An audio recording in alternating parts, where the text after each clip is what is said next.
the leaders of Libya's warring sides are in the Russian capital for talks after a ceasefire came into force.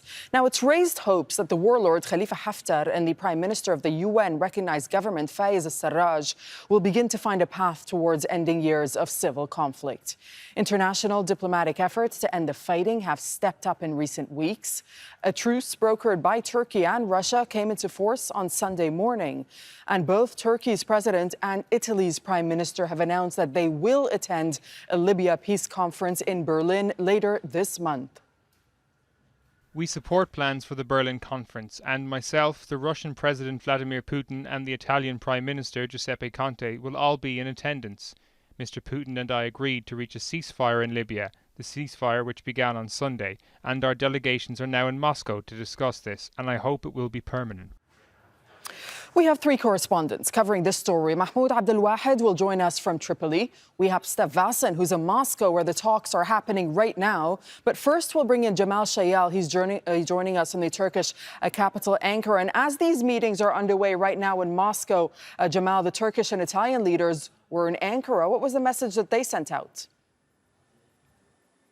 Well, they had a meeting earlier on Monday where they discussed the way forward with regards to the situation in Libya. And it seems that, at least based on the joint statement that was made between the President Recep Tayyip Erdogan and Italy's Prime Minister Giuseppe Conte, that things are moving in a positive way. In fact, the Italian Prime Minister spent quite a lot of his time talking about how not just important the situation in Libya was and how there was a dire need to bring about some sort of stability, but also reiterating his belief that things were moving forward positively.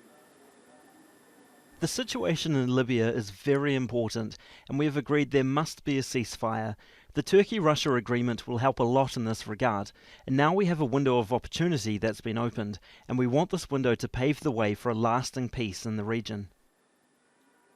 As far as Italy is concerned, obviously it has specific concerns with regards to the instability and war there, because any war results in the displacement of people, and a lot of migration has taken place from Libya towards Italy as a consequence. Obviously, it has other interests, considering it is a former colonizer of Libya and still maintains a lot of interests, economic particular, with regards to the North African country. Turkey also has a lot of its national security as well as foreign policy agenda based on Libya. It already has a military presence in the wider Middle East and North Africa region, but has signed bilateral agreements with the government in Tripoli, which has allowed for it to send troops to Libya. That's probably arguably one of the major shifts in the power plays that have taken place, that has allowed for, or maybe forced, some sort of a discussion process to begin, not least also to mention Turkey's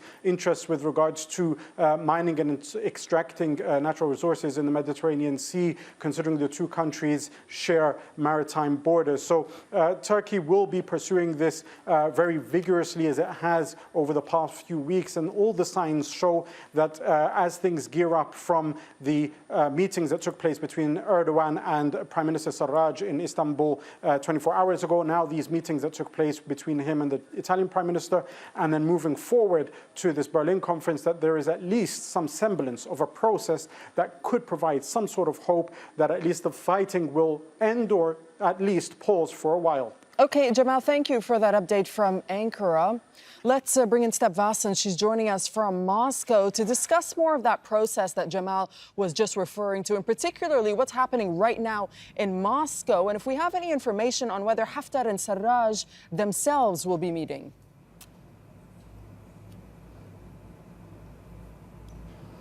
Well, all eyes are on Moscow right now, where the meeting has been going on for more than 6 hours already. And I have to say, tension is building up a bit, because there hasn't been a word coming from these close meetings since the beginning, only from President Erdogan, who is far away in Ankara, who said that there are some positive messages coming from this meeting. We're actually waiting for a while already for a statement by the Minister of Foreign Affairs from Russia and Foreign Affairs leaders from Turkey who have actually initiating this meeting and who started the meeting. Both Libyan warring sides are in the ministry's building as well. We don't know for sure if they have met face-to-face or if they have met the delegations of the ministers separately. This is all what we want to hear, of course, in this press statement. We also want to hear how this fragile situation in Libya, how this is going to be transformed in this ceasefire, and what they hope to achieve is that the signatures will actually be put under this ceasefire somehow later today, and this will pave the way for this international conference in Libya,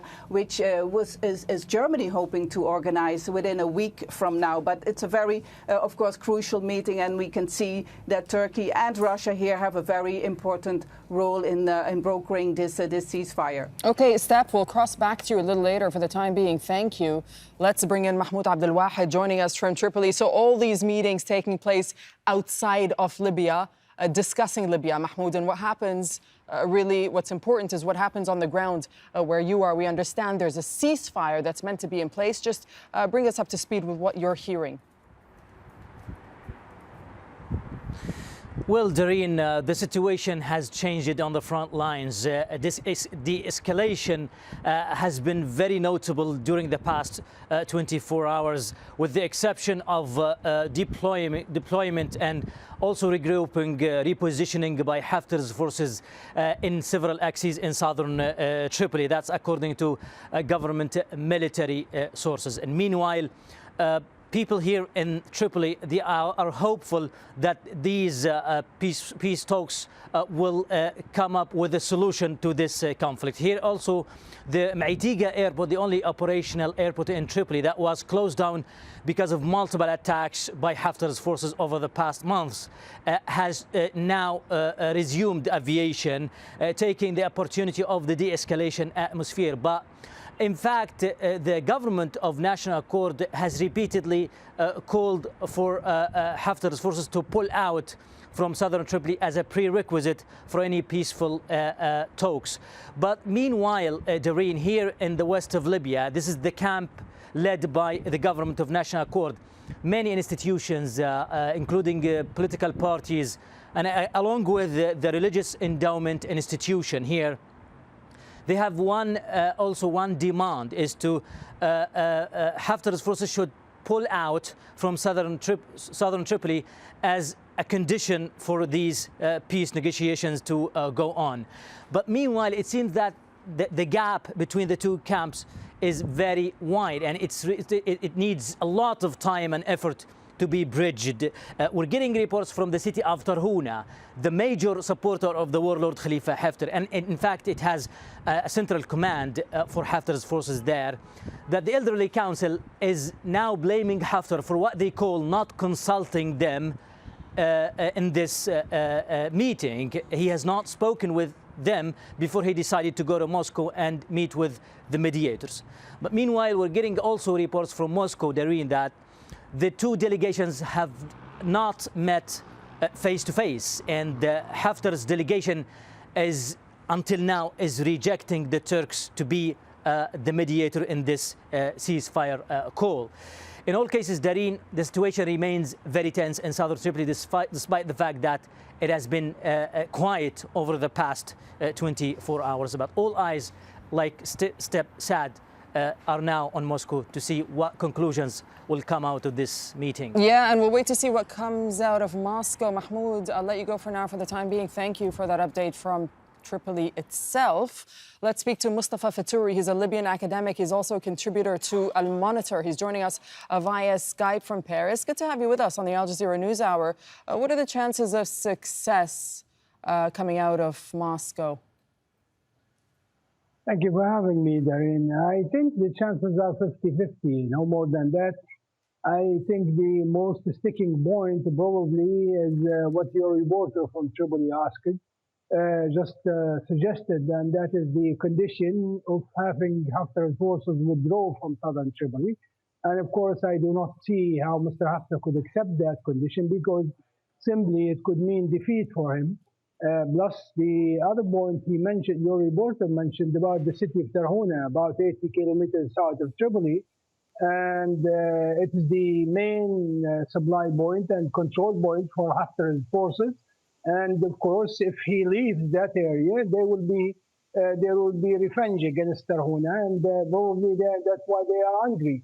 So I don't really see him how he could accept any condition that means that involves withdrawing his forces to pre-April 3rd lines of last year. So if you're saying that, Haftar is not willing to accept that precondition of backing away from Tripoli to pre-April days, then what is he willing to back away from? And if he's not going to accept any conditions, then why would he participate in these meetings? Well, it's too early to say really, because we don't. We already have ceasefire. Okay, that's fine. But the point is, ceasefires always have to have terms and conditions that go along with them. And I would imagine that Mr. Haftar would probably accept something like a limited withdrawal of forces from southern Tripoli, say like 20 kilometers away, 40 kilometers away. But I don't really see him taking his forces all the way back to the positions they were controlling. So what's he hoping to achieve then? What is he hoping to achieve? Well, I don't really see the entire thing of the ceasefire holding, and I think probably what Mr. Haftar is trying to achieve in this case is to have a say during the upcoming Berlin conference whenever it takes place, because we have seen before that the Germans are not very interested or very inclined, if you like, to invite him, neither al-Sarraj nor President Erdogan. And now there is a different talk, and probably that will be one of the aims he's aiming for, and probably to have some time, at least to say that I have tried to have a ceasefire in reasonable ways for me, but the other side, in this case, Government of the National Accord, did not accept it. Okay, we'll leave it there. We thank you very much, Mustafa Fitri, for speaking to us from France. Pleasure, thank you. Let's now bring in Marwan Bishara. He's Al Jazeera senior political analyst, joining us right here in Doha. So what is the significance of the convergence of all these sort of regional and international players coming together to discuss Libya? Well, this was the plan. The plan advanced by the United Nations several months ago was that there needs to be a three-phase process. And that's why apparently your guest did not get. The three-phase process involves first a ceasefire. A ceasefire meaning stop shooting. Let's just stop shooting. Second, there will be a meeting in Berlin.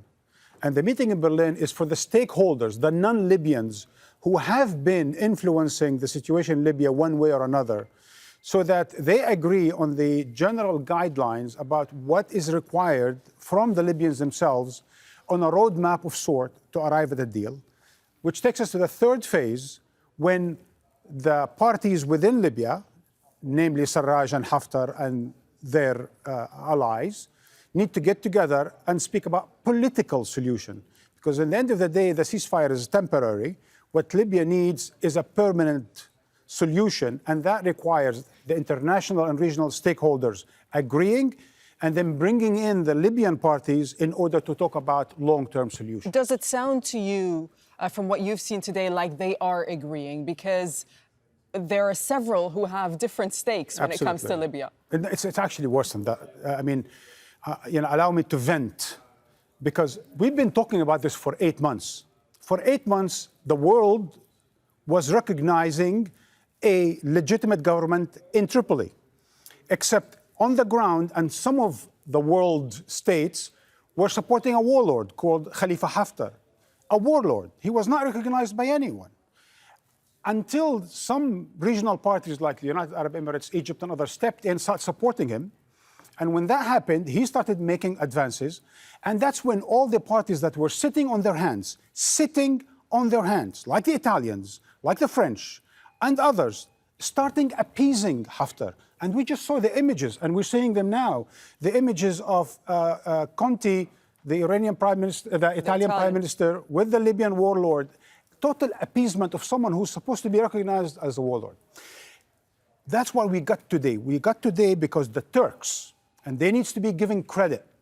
The Turks decided that this was time to step in and support the UN-recognized government in order to balance the situation in Libya, in order to lead to a ceasefire and then do something. And I think that Turkish decision to get involved is the one that got everyone off their hands and start talking seriously about ceasefire and a solution in Libya. And hence the Russian and the Turks sort of embracing, if you will, hosting this effort at this point in time that will take us to Berlin, where the others will also participate, looks to me like the best of bad options in order to move the process forward. So does it sound to me then like you're optimistic that something is going to come out of Moscow if the Turks are using their leverage and the Russians use their leverage? I think sooner or later, it's going to be clear that once this kind of international pressure and leverage comes to bear, that in the end of the day, Haftar will have little option but to play along. Because what would an agreement look like? No, for now, it's a ceasefire. Ceasefire meaning let's all stop shooting and let's then take certain confidence-building measures to return to certain lines at a certain schedule within a certain timeline that allows more confidence-building measures. And Berlin is going to happen before the end of the month, that Berlin conference. And hence the stakeholders, those who support Haftar and those who support Sarraj, will be, hopefully, making more positive instead of the last 8 months of negative contribution to the Libyan situation. Again, what we've learned in this region, and I think the Libyans are learning this slowly but surely, no one wins a civil war. Civil war leaves everyone destroyed, leaves the country destroyed. An eye for an eye leaves everyone blind. And sooner or later, they need to come together. And what will the end game looks like, even several months from now or years, because this will take time, not the ceasefire, the political solution. Right. Libya is going to need a national army. Because the problem now in the east and west of Libya is that we have militias. Haftar leads a number of militias and Sarraj needs a number of militias. The country is divided among militias and warlords. What Libya needs today, after the West intervened in order to protect the Libyan people, was the destruction of the Libyan National Army. So what Libya needs in the next several months, maybe years, is to build a national army out of or without the militias in order then to have that stability that the country needs to move forward. Okay, Marwan Bishara, thank you very much.